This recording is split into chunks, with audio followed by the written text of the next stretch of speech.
Si une grande guerre peut éclater à tout moment mais qu'elle est arrêtée à la dernière minute, est-ce un miracle ou le signe de quelque chose de plus grand? Le monde s'est retrouvé à maintes reprises au bord du gouffre. Ces jours où chaque bulletin d'information apportait un sentiment d'insécurité.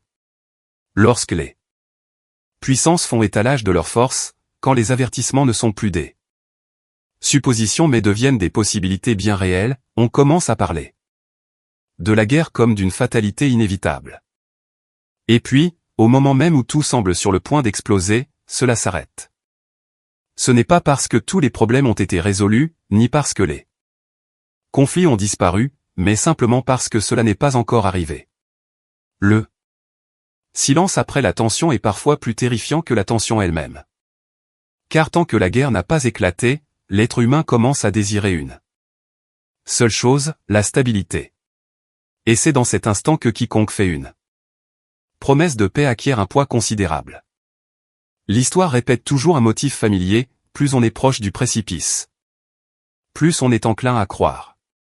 Ce n'est pas par naïveté, mais par épuisement. Épuisement face à l'instabilité, épuisement face à la peur, épuisement de devoir vivre dans l'attente permanente d'une catastrophe. Et lorsqu'une promesse apparaît, même non vérifiée, elle peut devenir la bouée à laquelle le monde entier veut s'accrocher. Dans ce contexte, les personnages puissants n'agissent pas seulement par des politiques, mais aussi par l'image et le message. Des déclarations controversées, des affirmations fortes, et même la manière dont ils construisent leur propre image, tout cela peut créer de violentes vagues de réactions. Les débats autour de Donald Trump et les déclarations liées au Vatican et au pape Léon XIV sont un exemple typique de la manière dont la politique, la foi et les médias peuvent entrer en collision à notre époque. Mais l'essentiel n'est pas de savoir qui a tort ou raison. L'essentiel est la réaction du monde.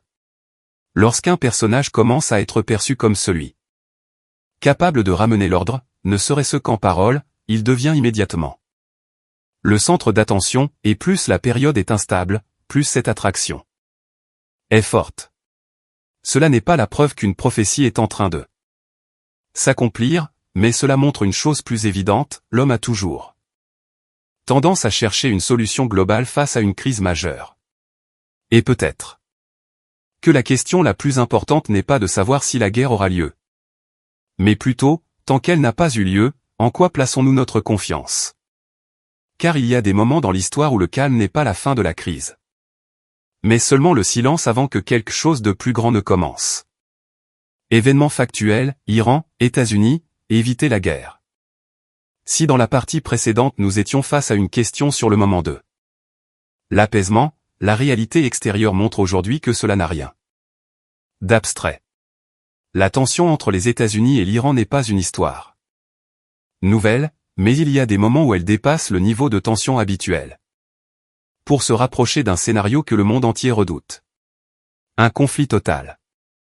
Au Moyen-Orient, des mouvements militaires qui deviennent plus clairs, les États-Unis renforcent leur présence, déploient des forces et envoient des signaux de dissuasion. De l'autre côté, l'Iran ne reste pas immobile. Des déclarations fermes sont prononcées, les forces régionales sont mises en état d'alerte. Tout ressemble à un échiquier où chaque mouvement peut déclencher une réaction en chaîne. Dans ce contexte, on commence à évoquer les pires scénarios. Non plus comme des hypothèses lointaines, mais comme des possibilités imminentes. Cependant, ce qui rend l'histoire plus complexe, c'est qu'elle ne suit pas une ligne droite. Tandis que les mouvements militaires s'intensifient, sur un autre plan, les canaux diplomatiques s'activent secrètement. Des négociations s'ouvrent, pas toujours publiques, pas toujours claires, mais elles existent. Des pays médiateurs apparaissent, jouant le rôle de connecteurs, faisant baisser la température, empêchant la porte du dialogue de se refermer complètement. C'est un paradoxe familier de la politique internationale, plus on est proche de la guerre, plus le dialogue devient impératif.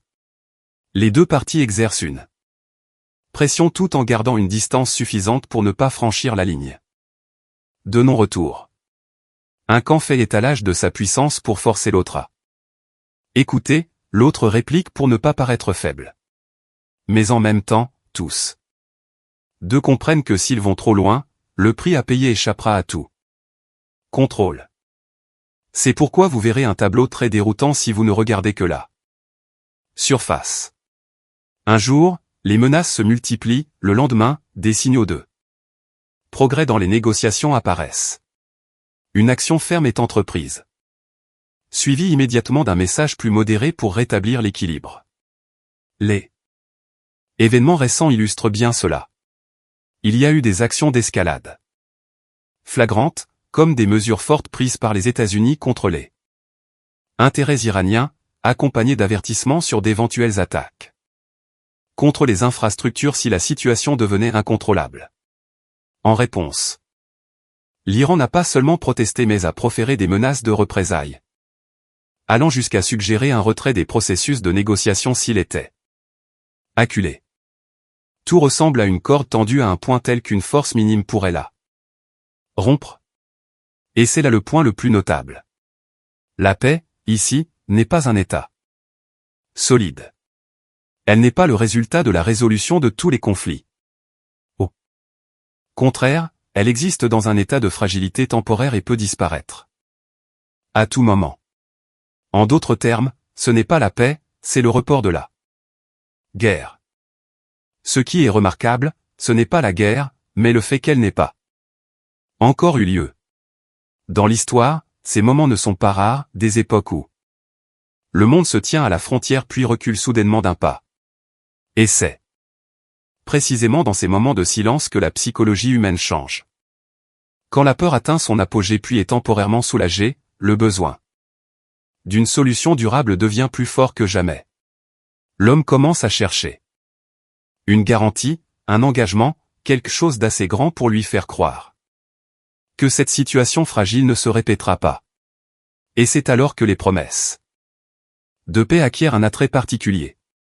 Car historiquement, les moments de quasi-guerre sont ceux où le monde est le plus facile à convaincre par une promesse de paix. Cependant, il faut préciser une chose, nos analyses ne visent pas à affirmer que les événements actuels sont l'accomplissement direct d'une quelconque prophétie. Il s'agit d'un point de vue interprétatif, reliant les motifs historiques, la psychologie humaine et des textes symboliques. Ce n'est pas une réponse définitive, mais cela pose peut-être une question qui mérite réflexion. Quand le monde s'approche à plusieurs reprises de la guerre pour reculer à la dernière minute, est-ce seulement un hasard politique ou un cycle que l'humanité ne comprend pas encore tout à fait? La prophétie commence à concorder. Si ce qui se passe dehors s'arrêtait à la politique, l'histoire serait probablement terminée depuis longtemps. Mais ce qui pousse beaucoup de gens à réfléchir, c'est de voir des motifs familiers de l'histoire qui semblent avoir été décrits il y a très longtemps. Dans le livre de Daniel, il y a un passage qui fait l'objet de débats depuis des siècles, non pas parce qu'il est facile à comprendre, mais parce qu'il est trop difficile à ignorer. Daniel parle d'un moment futur où un personnage puissant confirmera une alliance avec plusieurs. Une seule phrase courte, mais qui ouvre d'innombrables interprétations. L'intérêt réside dans le mot « confirmer ». Dans la langue hébraïque originale, ce mot ne signifie pas créer quelque chose de totalement nouveau. Il ne s'agit pas de l'apparition d'un leader qui établirait un ordre inédit. Au contraire, il signifie renforcer, consolider, légitimer quelque chose qui existe déjà, une fondation déjà construite, un processus entamé depuis longtemps qui, à un moment donné, est porté à son apogée. De ce point de vue, cette prophétie ne parle pas d'un commencement, mais d'un achèvement. C'est là que beaucoup commencent à faire le lien avec le monde moderne. Car la diplomatie internationale commence rarement de zéro. Les grands accords que nous voyons dans les médias ne sont souvent que le résultat final de plusieurs années, voire de décennies de négociations, de marchandage, d'échecs et de nouvelles tentatives. Chaque rencontre, chaque mémorandum, chaque petit engagement est une brique. Et à un moment donné, tout est assemblé pour former Une grande alliance qui attire l'attention du monde entier. Les efforts pour éviter la guerre entre les nations suivent le même chemin. Il n'y a pas de moment magique qui transforme soudainement des ennemis en alliés. Il n'y a que des pas lents, parfois contradictoires, parfois semblant reculer, mais qui maintiennent le processus pour qu'il ne s'effondre pas totalement. Ainsi, en regardant ce qui se passe des dialogues tendus aux accords temporaires, en passant par les efforts de prévention des conflits certains, pense voir un modèle familier. Ce n'est pas une coïncidence parfaite, mais une similitude dans la manière dont les choses sont construites. Une alliance ne surgit pas du néant, elle est préparée, testée, ajustée et enfin confirmée. Cela mène à une réflexion notable, il est possible que ce dont nous sommes témoins ne soit pas le point de départ de quelque chose de nouveau, mais la phase où les efforts passés convergent. Des accords autrefois disparates, des engagements jadis fragiles, se connectent progressivement pour former une structure plus vaste. Mais c'est ici que l'histoire se complique. Car dans la description de Daniel, la confirmation de l'alliance n'est pas la fin, c'est seulement la première étape d'un processus plus long, un processus qui apporte d'abord un sentiment de stabilité, voire d'espoir, mais qui mène plus tard à de plus grands bouleversements. Cela ne signifie pas que tout effort de paix cache quelque chose de négatif. Mais cela pose une question à laquelle l'histoire a souvent confronté l'homme. Un système construit sur des compromis et des pressions est-il vraiment durable? La diplomatie moderne, avec toute sa complexité, doit toujours équilibrer les intérêts, le pouvoir et la stabilité. Un accord peut empêcher la guerre à court terme, mais peut aussi créer de nouvelles faiblesses à long terme. Et quand ces faiblesses s'accumulent suffisamment, elles peuvent devenir la cause des bouleversements suivants. C'est pourquoi certains, en relisant le livre de Daniel, ne voient pas seulement la prophétie comme une prédiction, mais comme une description du fonctionnement du pouvoir, un cycle répétitif de tensions, de négociations, d'accords de stabilité temporaire et de changement. Et en regardant les choses ainsi, ce qui mérite réflexion n'est pas de savoir si la prophétie s'accomplit, mais si l'humanité suit un modèle par lequel elle est déjà passée plusieurs fois dans l'histoire. Car si une alliance est confirmée, l'important n'est pas seulement comment elle est créée, mais vers quoi elle mènera ensuite. Le troisième temple, une pièce maîtresse. Si les pièces précédentes parlaient de guerre, de paix et d'alliance consolidées avec le temps, il reste un détail que beaucoup considèrent comme la clé de voûte de tout ce tableau. Un détail qui ne relève pas de la politique pure mais se situe au carrefour de l'histoire, de la religion et du pouvoir, le troisième temple à Jérusalem. Dans les interprétations liées au livre de Daniel et aux textes associés, une condition est souvent mentionnée, pour que certains événements de la prophétie se produisent, il doit exister un lieu où des rituels sont pratiqués. En d'autres termes, il doit y avoir un temple. Mais depuis près de 2000 ans, cela n'existe plus. Le second temple a été détruit à l'époque de l'Empire romain et depuis lors, Jérusalem est devenue l'une des zones les plus sensibles au monde. Le problème n'est pas seulement de construire un bâtiment. S'il ne s'agissait que d'architecture, cela aurait probablement été fait depuis longtemps. Mais le lieu considéré comme le plus sacré, la zone souvent appelée le mont du Temple, se trouve dans un état de contrôle extrêmement complexe. Ce n'est pas seulement le problème d'une nation, mais celui de plusieurs parties, de plusieurs fois, de plusieurs histoires qui se chevauchent. Le moindre petit changement dans cette zone pourrait provoquer une réaction en chaîne dans tout le Moyen-Orient. C'est pourquoi, pendant des décennies, malgré les idées, les plans et même certaines préparations, la construction d'un nouveau temple a toujours été bloquée par des barrières politiques et religieuses. C'est la raison pour laquelle beaucoup considèrent cela comme une pièce impossible à placer. Mais si l'on revient sur ce qui a été analysé précédemment, les moments où le monde s'approche de la guerre pour reculer, les efforts diplomatiques pour créer un état de stabilité, une question émerge, que se passerait-il si une paix suffisamment forte était établie? Pas une paix temporaire, pas un report de Conflit, mais un accord assez vaste, assez large et assez influx pour amener les parties à accepter ce qu'elles n'auraient jamais accepté auparavant. L'histoire a montré que des choses jugées impossibles peuvent devenir réalité. Lorsque les conditions changent, des ennemis de longue date peuvent s'asseoir ensemble. Des terres disputées peuvent être redéfinies. Des limites autrefois considérées comme inviolables peuvent être ajustées. Non parce qu'elles perdent leur sens, mais parce que les circonstances forcent l'homme à trouver une nouvelle façon de coexister. Dans ce contexte, l'idée d'un temple n'est plus totalement hors de portée. Non.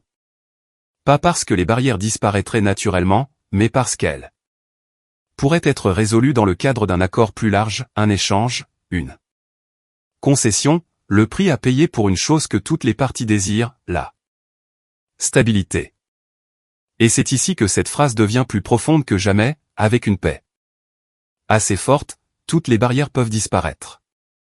Mais la vraie question n'est pas de savoir si cela peut arriver, mais plutôt, si cela arrive, ce que cela signifiera.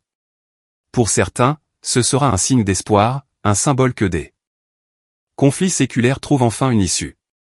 Mais pour d'autres, surtout ceux qui voient tout à travers le prisme de la prophétie, cela pourrait être un tournant d'une toute autre signification. Non pas parce que le temple en soi est dangereux, mais à cause de ce qu'il représente dans une chaîne d'événements plus vaste. C'est ce qui rend cette pièce du puzzle spéciale. Ce n'est pas seulement un édifice, pas seulement un lieu, c'est un point de rencontre où l'histoire, la foi et le pouvoir se croisent, un point dont le changement pourrait entraîner de nombreux autres changements. C'est peut-être pour cela que, pendant de nombreuses années, il est resté là comme une possibilité non réalisée mais jamais totalement disparue.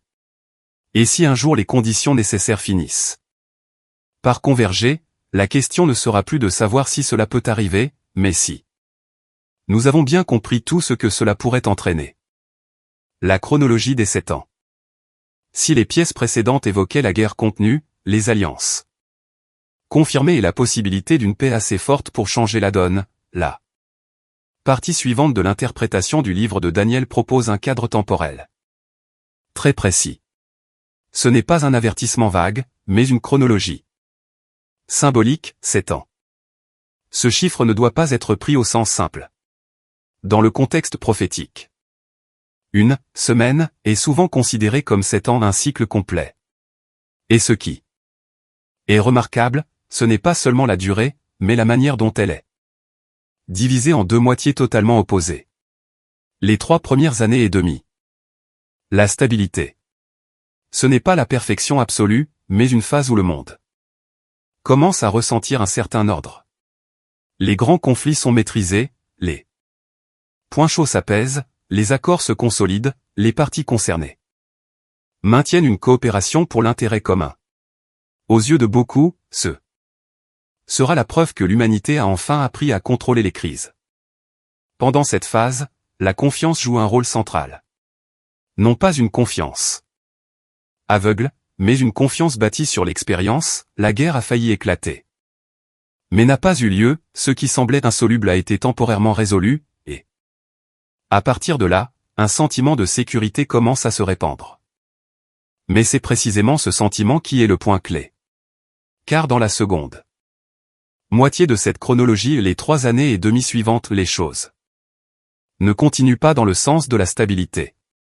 Au contraire, la tendance s'inverse. Pas sous la forme d'une explosion immédiate, mais par une fissure graduelle. Des accords autrefois jugés solides commencent à montrer des faiblesses. Des engagements jadis porteurs d'espoir deviennent difficiles à maintenir. Les pressions s'accumulent, les conflits reviennent et ce qui avait été confirmé commence à vaciller. Dans la description de Daniel, c'est le moment où le changement devient évident, ce n'est plus la stabilité maintenue. C'est la stabilité rompue.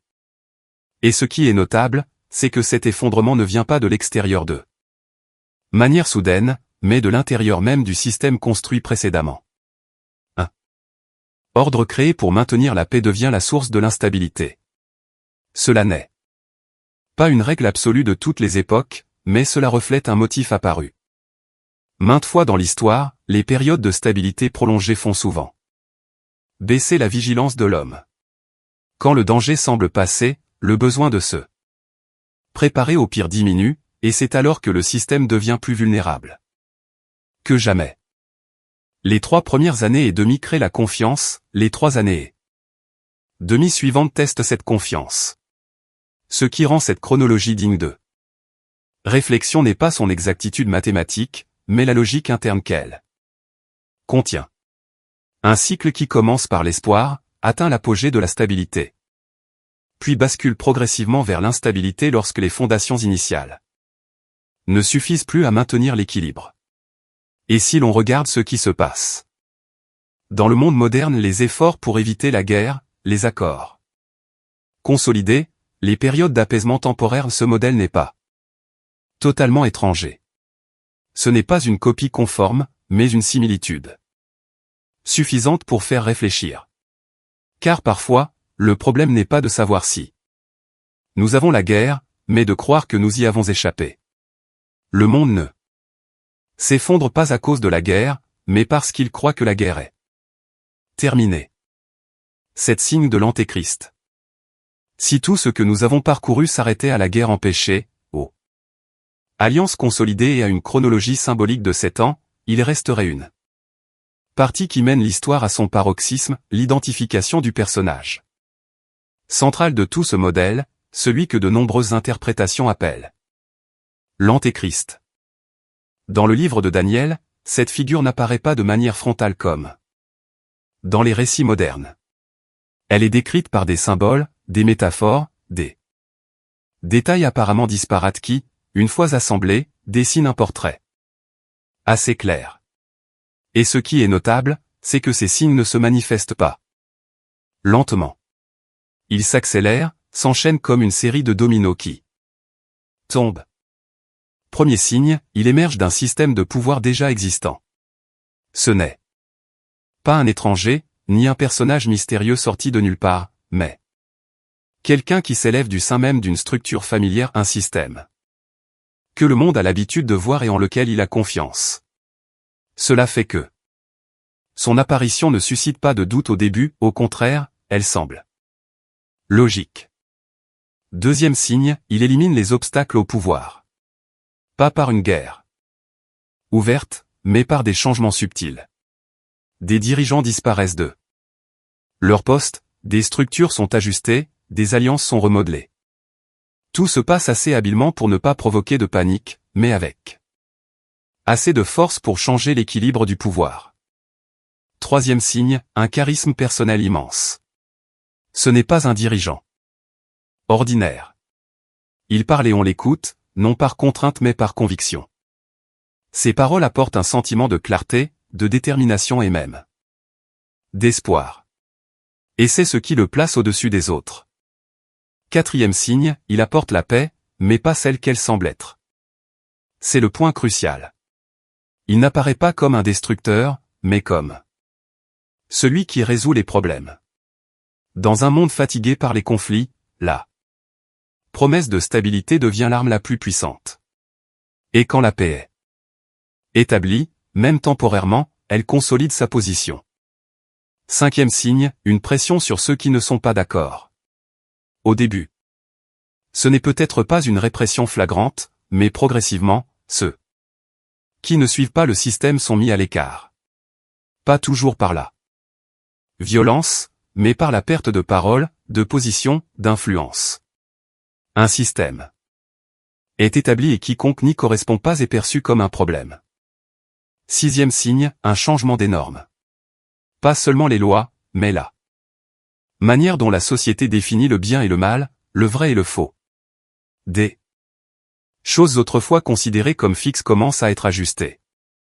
Les anciennes valeurs sont remises en question et, dans ce processus, un nouvel ordre est formé, conforme au système qui l'a bâti.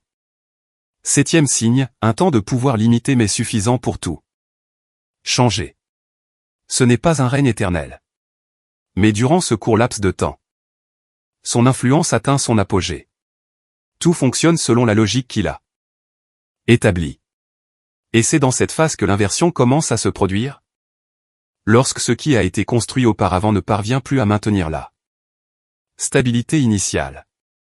Ce qui rend ces 7 signes remarquables n'est pas qu'ils puissent être attribués à un individu spécifique aujourd'hui, mais la manière dont ils décrivent un modèle de pouvoir, un personnage qui émerge du système, consolide sa position par la paix, puis change progressivement la structure même de ce système.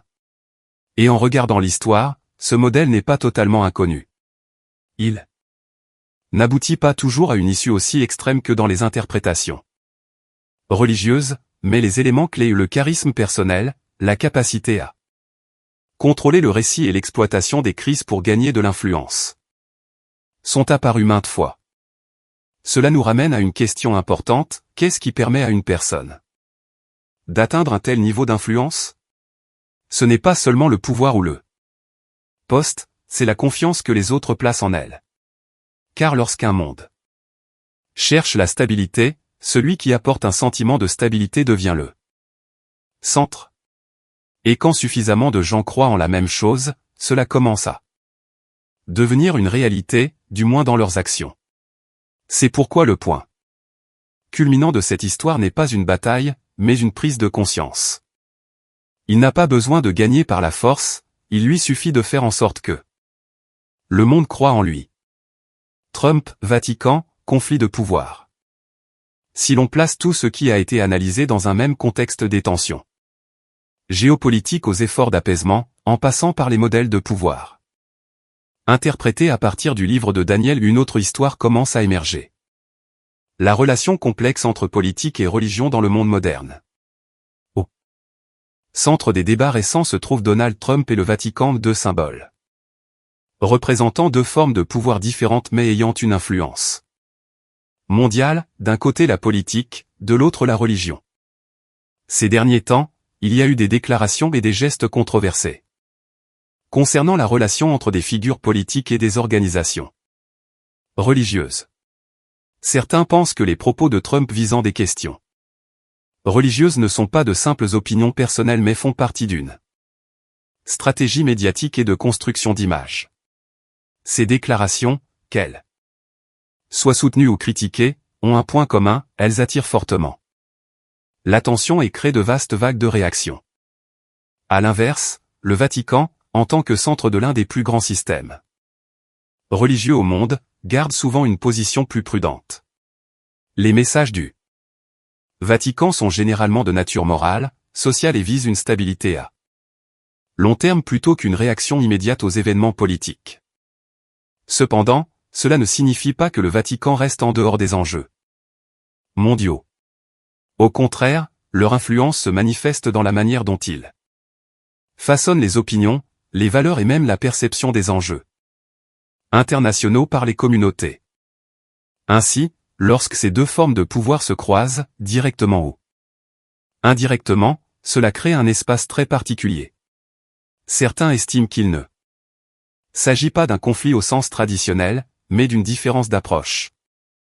Un côté utilise un langage fort et direct, parfois polémique, l'autre privilégie l'équilibre, le symbole et l'influence durable.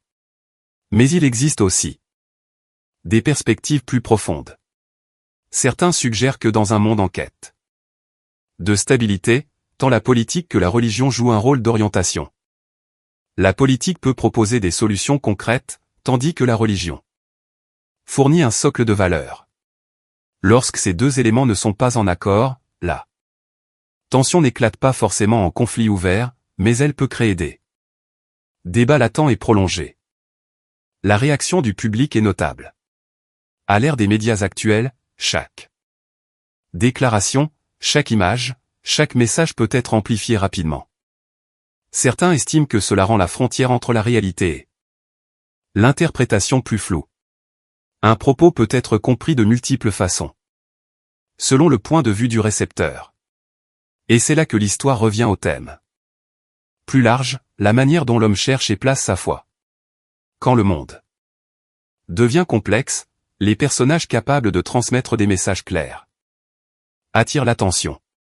Quand les systèmes de valeurs sont remis en question, les organisations ayant des fondements anciens deviennent des points de référence. Certains pensent que l'interaction entre des personnages comme Donald Trump et des organisations comme le Vatican ne devrait pas être jugée simplement comme bonne ou mauvaise.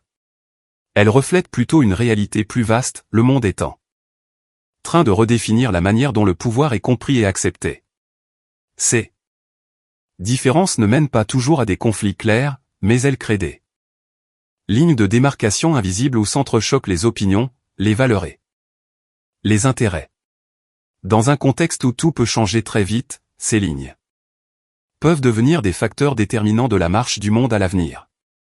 C'est peut-être pour cela que, plutôt que de chercher une conclusion définitive, il est plus important d'observer comment ces éléments continuent d'interagir.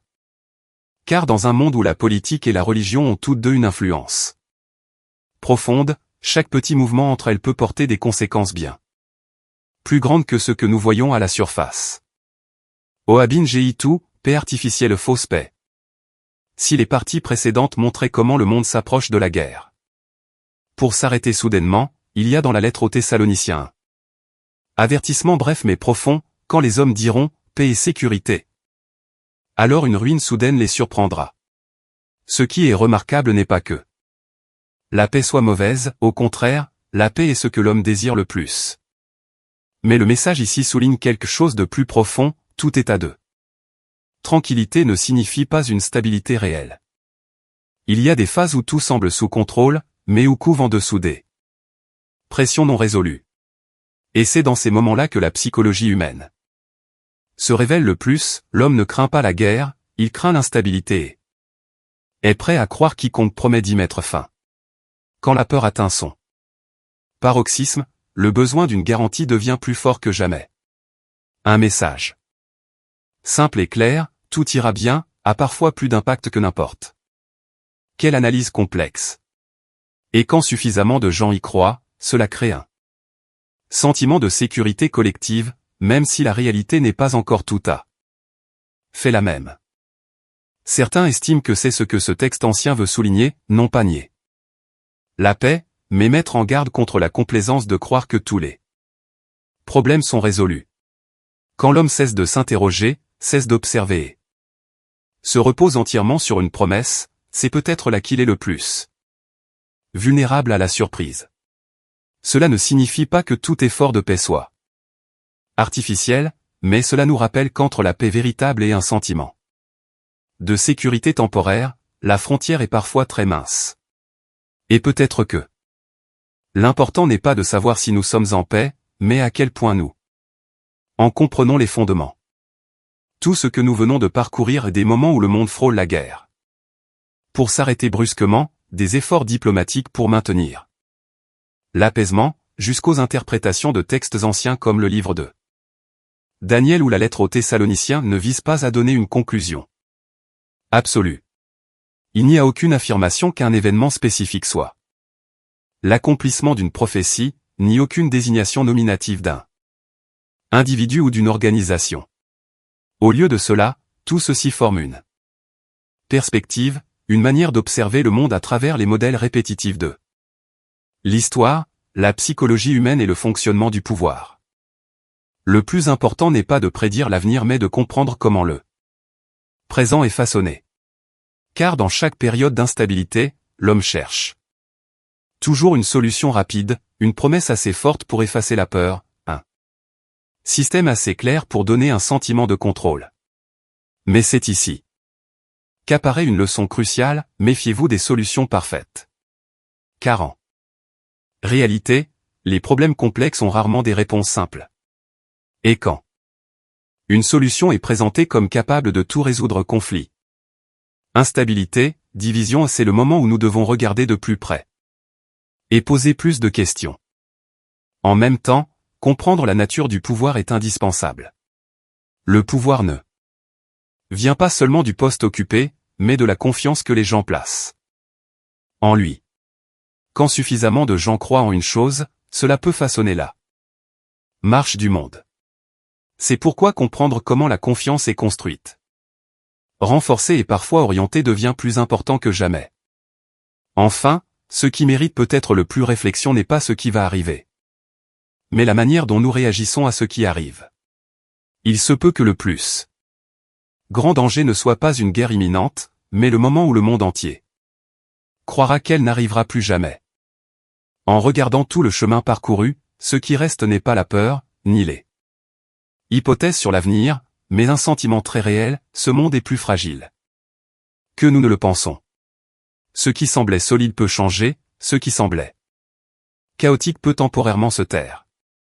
Et au milieu de toutes ces mutations, l'homme se trouve toujours devant un choix, en quoi croire, à quoi s'accrocher, et vers où se tourner. Les événements, les tensions, les promesses de paix, de tout cela peut nous troubler. Mais la foi catholique n'est pas bâtie sur les changements du monde, mais sur un fondement immuable, Dieu est le maître de l'histoire. Quel que soit le nombre de systèmes que l'homme construit, quelle que soit l'évolution du pouvoir, son amour et sa vérité restent le seul point d'appui inébranlable. Nous ne comprenons peut-être pas tout ce qui se passe, nous ne savons peut-être pas ce qui viendra, mais la foi n'exige pas que nous connaissions l'avenir. Elle nous invite à vivre fermement dans le présent, vivre dans la vigilance mais sans panique, vivre dans l'espoir mais sans aveuglement et surtout, vivre dans la vérité, quel que soit le changement du monde. Car en fin de compte, ce qui décide, ce ne sont pas les événements extérieurs, mais l'état de l'âme de chacun. Au milieu d'un monde en perpétuelle mutation, le chrétien est appelé non pas à la peur mais à la vigilance et à la fidélité, non pas à suivre toutes les voies mais à écouter la voix de Dieu, non pas à chercher des solutions humaines parfaites mais à s'attacher fermement à la vérité éternelle.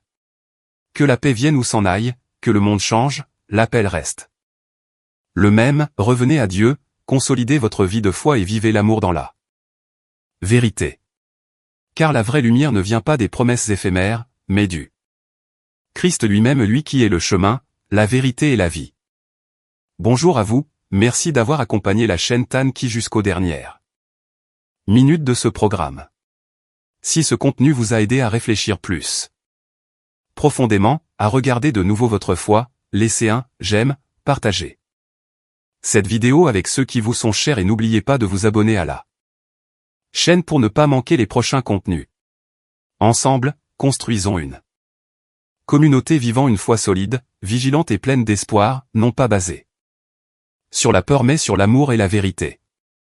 Et souvenez-vous toujours, il se peut que le plus grand danger ne soit pas une guerre imminente, mais le moment où le monde entier croira qu'elle n'arrivera plus jamais.